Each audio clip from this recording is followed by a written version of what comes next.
साथियों जय हिंद। मैं अनुराग पांडे आपका हार्दिक स्वागत करता हूं आज के इस वीडियो सेशन में। देखिए आज इस वीडियो में हम देखेंगे कि एरर कहां पर है इस क्वेश्चन में। इस क्वेश्चन में एरर आपको बताना है कि किस पार्ट में गलती है। There are some error in the sentence, you have to find the error in which part has an error. If there is no error in this sentence so you have to mark your answer no error. अगर आपका answer लगता है कि इसमें कोई error नहीं है तो आपको नो एरर पर टिक करना है, लेकिन कोई एरर है तो आपको बताना है कि किस भाग में एरर है। आइए हम देखते हैं यहाँ पर द नंबर ऑफ पीपल। यहाँ पर देखा जाए तो द नंबर ऑफ पीपल यहाँ पर लिखा गया है, तो कभी भी एक नियम याद रखिएगा कि कभी भी सेंटेंस में यदि द नंबर ऑफ मिल जाए, क्या मिल जाए, द नंबर ऑफ, तो याद रखिए इसके बाद कभी भी प्लूरल हेल्पिंग वर्ब नहीं आती है। हेल्पिंग वर्ब कैसी आएगी, सिंगुलर आएगी, यानी वाज की वर्ब की जगह क्या यूज़ होगा, वाज यूज़ होगा। तो अगर देखा जाए तो नियम क्या है कि द नंबर ऑफ के बाद, द नंबर ऑफ के बाद याद रखिए क्या आता है, जो सब्जेक्ट है वो प्लूरल आएगा, लेकिन वर्ब कैसी आएगी, वर्ब हमेशा सिंगुलर आएगी।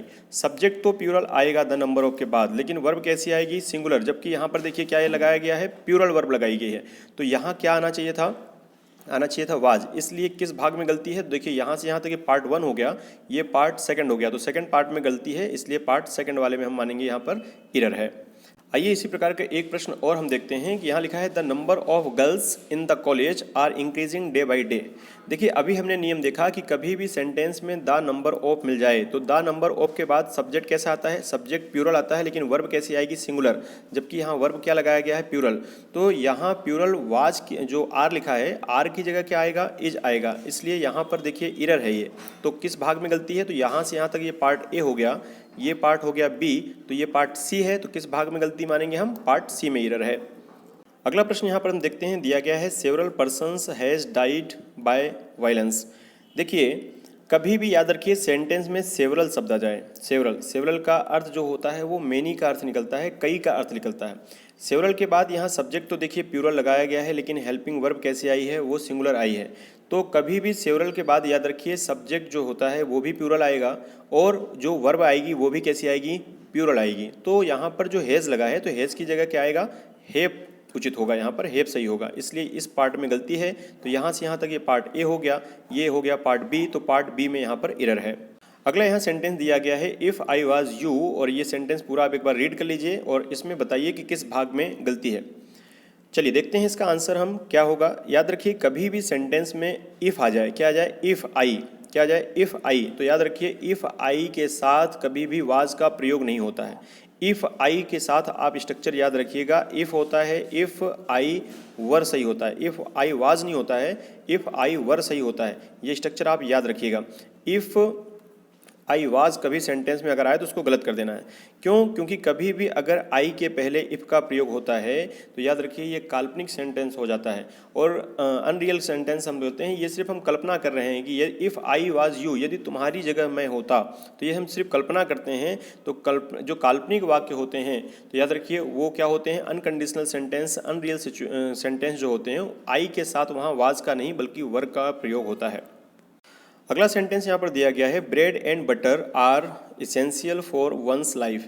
अगर देखा जाए तो याद रखिए कभी भी सेंटेंस में दो सब्जेक्ट यदि एंड से जुड़े होते हैं तो उनके साथ वर्ब तो प्लूरल आती है, लेकिन याद रखिए ऐसे जो दो एंड से जुड़े हुए हैं लेकिन भाव एक ही का देते हैं, एक ही का भाव प्रकट करते हैं, तो याद रखिए ये ब्रेड एंड बटर ये दोनों हमेशा साथ साथ आते हैं तो ये एक का सेंस देते हैं। तो यहाँ पर याद रखिए आर की जगह किसका प्रयोग होगा, फिर सिंगुलर सब्जेक्ट माना जाएगा इसको, जब दोनों एक का भाव देते हैं तो आर की जगह इसका प्रयोग होगा, यहाँ पर इज का प्रयोग होगा, इसलिए पार्ट बी में यहाँ पर गलती है। अगला प्रश्न यहाँ पर दिया गया है many students has participated here. देखिए मेनी स्टूडेंट्स है, मेनी के साथ क्या आता है, प्लूरल सब्जेक्ट आता है, लेकिन वर्ब भी प्लूरल आती है। जबकि यहाँ हैज़ लिखा गया है तो मेनी स्टूडेंट्स है तो हैज़ की जगह क्या आना चाहिए था, हैव। इसलिए अगर हम देखें तो ये पार्ट ए हो गया और ये पार्ट बी, तो पार्ट बी में यहाँ पर एरर है। आइए अगला प्रश्न यहाँ पर देखते हैं one of my best friend is both a novelist and a poet of repute. अब इस सेंटेंस को यदि देखें तो याद रखिए एक नियम है इसका कि कभी भी यदि सेंटेंस में वन ऑफ आ जाए, क्या आ जाए, वन ऑफ, तो वन ऑफ के बाद जो सब्जेक्ट आता है वो कैसा आता है, प्लूरल आता है। वन ऑफ के बाद सब्जेक्ट हमेशा प्लूरल आएगा, ये बात आपको याद रखना है। लेकिन वर्ब कैसी आएगी, तो वर्ब याद रखिए सिंगुलर आएगी। वन ऑफ के बाद सब्जेक्ट प्लूरल आएगा लेकिन वर्ब कैसी आती है, सिंगुलर। तो वर्ब तो सिंगुलर सही है, इस तो सही यूज़ किया गया है, लेकिन यहाँ पर जो फ्रेंड है ना, फ्रेंड की जगह क्या आना चाहिए, फ्रेंड्स आएगा। तो वन ऑफ के बाद सब्जेक्ट प्लूरल आएगा, लेकिन वर्ब कैसी आएगी, वर्ब सिंगुलर आएगी। लेकिन याद रखिए एक नियम मैंने पहले भी आपको बताया था कि द नंबर ऑफ के बाद भी सेम यही कंडीशन आपको याद रखना है कि उसके साथ सब्जेक्ट कैसा आएगा, सब्जेक्ट प्लूरल आएगा और वर्ब कैसी आएगी, वर्ब सिंगुलर आएगी। वैसे यहाँ पे याद रखना वन ऑफ के बाद भी क्या आएगा, सब्जेक्ट प्लूरल आएगा और वर्ब कैसी आएगी, यहाँ पर सिंगुलर आएगी। आप इसे नोट डाउन भी कर सकते हैं कि वन ऑफ अगर कभी लिखा हुआ है वन ऑफ तो यहाँ पे क्या आएगा, सब्जेक्ट कैसा आएगा, सब्जेक्ट आएगा प्लूरल और वर्ब कैसी आएगी, वर्ब आएगी सिंगुलर वर्ब आएगी यहाँ पर। तो ये स्ट्रक्चर आप याद रखिएगा, ठीक है। ऐसा ही एक स्ट्रक्चर मैंने आपको बताया था the number of. The number of आ जाए, द नंबर ऑफ आ जाए तो याद रखिए इसके बाद सब्जेक्ट कैसा होगा, सब्जेक्ट होगा प्लूरल और वर्ब कैसी होगी, वर्ब होगी सिंगुलर। आइए अगला प्रश्न यहाँ पर देखते हैं। Each of the girls have been awarded. देखिए कभी भी सेंटेंस में याद रखिएगा ईच या एवरी आ जाए तो इसके साथ सिंगुलर वर्ब का प्रयोग होता है, सिंगुलर हेल्पिंग वर्ब का प्रयोग होता है। तो यहाँ पर हैज़ जो हैव लिखा है यहाँ पर इसकी जगह क्या आ जाएगा, हैज़ बीन सही होगा, हैज़ बीन। इसलिए किस भाग में गलती है, तो ये पार्ट ए कहलाएगा, ये पार्ट बी कहलाएगा और ये पार्ट सी। तो सी पार्ट में हैव की जगह हैज़ का यूज होगा, तब जाके सेंटेंस सही होगा। अगला प्रश्न यहाँ पर देखते हैं। You and I has known each other. अगर यहाँ पर देखा जाए तो कभी भी दो सब्जेक्ट अगर एंड से जुड़े होते हैं तो याद रखिए वो प्लूरल बन जाते हैं और प्लूरल के साथ हैज़ का प्रयोग नहीं होता है बल्कि हैव का प्रयोग होता है। इसलिए किस भाग में गलती है, तो ये पार्ट ए एक हो गया, वन हो गया, ये पार्ट टू हो गया। तो पार्ट टू में यहाँ पर हैज़ की जगह क्या आएगा, हैव आएगा, तब जाके सेंटेंस सही होगा। देखिए ये प्रश्न बिल्कुल ही आसान है। इस प्रश्न का आंसर आप बहुत ही आसानी से दे सकते हैं कि हम सभी जानते हैं कि ही के साथ कभी भी हैव नहीं लगता है। ही के साथ किसका यूज़ होता है, हैज़ का प्रयोग होता है। तो हैज़ हैव की जगह यहाँ पर क्या यूज़ होगा, हैज़ बीन होता है। ही हैव बीन नहीं होता है, ही हैज़ बीन सही होता है। इसलिए पार्ट ए में यहाँ पर देखिए एरर है। आइए देखते हैं अगला प्रश्न यहाँ पर दिया गया है। Every man women and child are now aware of the terrible. देखिए अगर यहाँ पर देखें तो कभी भी अगर सेंटेंस में ईच या एवरी आ जाए, याद रखिए सेंटेंस में ईच या एवरी आ जाए तो उसके साथ याद रखिए जो हेल्पिंग वर्ब है वो कैसी आएगी, वो हमेशा सिंगुलर आएगी। कभी भी सेंटेंस में ईच या एवरी आ जाए तो याद रखिए उसके साथ हेल्पिंग वर्ब कैसी आएगी, सिंगुलर आएगी। जबकि यहाँ पर क्या यूज़ किया गया है, आर। तो यहाँ पर आर की जगह ई जगह दिए हम कर दें तो सही होगा, लेकिन हमें यहाँ सही नहीं करना है, हमें सिर्फ यहाँ पर एरर बताना है किस पार्ट में गलती है। तो यहाँ से यहाँ तक ये पार्ट वन हो गया, यहाँ से यहाँ तक पार्ट टू हो गया, तो पार्ट टू में यहाँ पर एरर है। प्रश्न यहाँ पर देखते हैं। If I was in her shoes. देखिए कभी भी यदि सेंटेंस में इफ़ से सेंटेंस स्टार्ट होता है, इफ़ आई अगर एक साथ कभी भी होते हैं उसके साथ वाज का प्रयोग नहीं होता है। इफ़ आई वाज सही नहीं होता है, फिर यहाँ पर इफ़ आई के साथ क्या लग जाता है, वर। तो सेंटेंस सही होता है इफ़ आई वर। कभी भी सेंटेंस में अगर इफ़ आई वाज लिखा हुआ है तो याद रखिए वो गलत माना जाता है। सही क्या होता है, इफ़ आई वर। इसको सपोजिशनल सेंटेंस कहा जाता है और इसमें सिर्फ ये माना गया है, जब कोई मानते हैं चीज़ तो वहाँ सपोजिशनल सेंटेंस कभी भी होता है सेंटेंस। तो उसमें आई के साथ अगर पहले इफ़ लगा हुआ है तो फिर आई के बाद वाज नहीं, वहाँ पर क्या आएगा, वर का प्रयोग होगा। वैसे तो आई के साथ वाज आता है, लेकिन अगर आई के पहले इफ़ लग जाए तो फिर उस कंडीशन में आई के साथ क्या लगता है, वाज नहीं, वर का प्रयोग होता है। इसलिए यहाँ पर फर्स्ट पार्ट में एरर है। चलिए बहुत ही इंपॉर्टेंट और बहुत ही महत्वपूर्ण प्रश्न है यहाँ पर कि आ नंबर ऑफ रिफ्यूजीज, यहाँ पर खालिस्तान क्या आएगा अब आपको बताना है। तो एक नियम हमेशा याद रखिएगा, अभी हमने देखा था द नंबर ऑफ, लेकिन यहाँ पर दिया गया है आ नंबर ऑफ। कभी भी यदि सेंटेंस में आ नंबर ऑफ आ जाए तो याद रखिए उसके साथ जो सब्जेक्ट है वो प्लूरल आएगा। कैसा आएगा, प्लूरल सब्जेक्ट आएगा। और जो वर्ब है वो भी कैसी आएगी, वो भी प्लूरल वर्ब आएगी।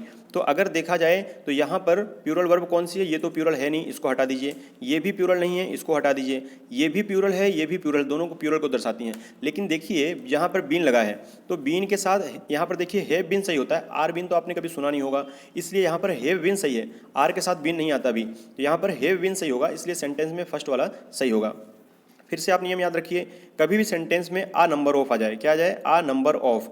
तो आ नंबर ऑफ के बाद याद रखिए सब्जेक्ट कैसा आएगा, सब्जेक्ट इसके साथ आएगा प्लूरल, और वर्ब कैसी आएगी, वर्ब भी आएगी प्लूरल। वर्ब कैसी आएगी, प्लूरल वर्ब आएगी, ये चीज़। लेकिन आपको एक बात और याद रखनी है कि आ नंबर ऑफ के बाद तो याद रखिए कैसा, सब्जेक्ट भी आपका प्लूरल होगा और वर्ब भी कैसा होगा, वर्ब भी आपकी वो भी प्लूरल होगी। ठीक है, वर्ब भी प्लूरल होगी, सब्जेक्ट भी प्लूरल और वर्ब भी प्लूरल। लेकिन अगर सेंटेंस में लिखा गया है the number of, the number of, तो द नंबर ऑफ के बाद याद रखिए सब्जेक्ट तो आपका क्या होगा, प्लूरल होगा, लेकिन वर्ब कैसी होगी, वर्ब जो होगी वो सिंगुलर होगी, वर्ब सिंगुलर होगी। बस ये दोनों में अंतर आपको याद रखना है। चलिए अगला प्रश्न यहाँ पर हम देखते हैं कि आ नंबर ऑफ जो दिया गया है, इसके बाद देखिए हमने नियम बताया था सब्जेक्ट प्यूरल आएगा। आ नंबर ऑफ के बाद देखिए सब्जेक्ट तो प्यूरल दिया गया है, लेकिन वर्ब भी कैसी आएगी, प्यूरल। तो देखिए ये वर्ब प्यूरल नहीं है, तुरंत रिजेक्ट कर दीजिए इसे। ये वर्ब भी प्यूरल नहीं है, इसे भी रिजेक्ट कर दीजिए। ये वर्ब देखिए यहाँ पर ये माइट जो है, माइट के बाद देखिए यहाँ पर क्या यूज़ किया गया है, वर्ब की थर्ड फॉर्म। तो माइट के बाद तो माइट एक मॉडल है, और मॉडल के साथ हमेशा क्या आती है, मॉडल के साथ वर्ब की फर्स्ट फॉर्म आती है, इसलिए ये भी यहाँ गलत हो गया। बचा एक, तो यही सेंटेंस में फिर सही होगा। अगर तीन गलत हैं तो चौथा बिल्कुल जाहिर सी बात है वो सही होगा। जैसे अगर हम याद भी रख सकते हैं कि आ नंबर ऑफ के बाद सब्जेक्ट भी प्यूरल आएगा और वर्ब भी कैसी आएगी, प्यूरल। आइए अगला प्रश्न यहाँ पर देखते हैं, फिजिक्स और यहाँ खालिस्तान दिया गया है हिज मेन सब्जेक्ट। देखिए कुछ शब्द ऐसे होते हैं जो देखने में प्यूरल लगते हैं लेकिन होते सिंगुलर हैं, जैसे कि यहाँ पर फिजिक्स है। एक वर्ड याद रखिए इकोनॉमिक्स। इकोनॉमिक्स ये देखने में कैसा लगता है, प्यूरल, लेकिन ये सिंगुलर होता है। इकोनॉमिक्स है, मैथमेटिक्स है, सिविक्स है, फिजिक्स है। तो ऐसे वर्ड जो देखने में प्यूरल लगते हैं लेकिन याद रखिए सब्जेक्ट ये कैसे होते हैं, सिंगुलर होते हैं। तो सिंगुलर सब्जेक्ट के साथ क्या आता है, सिंगुलर वर्ब। और सिंगुलर वर्ब इसमें कौन सी है, इज। फिजिक्स इज सही होगा यहाँ पर।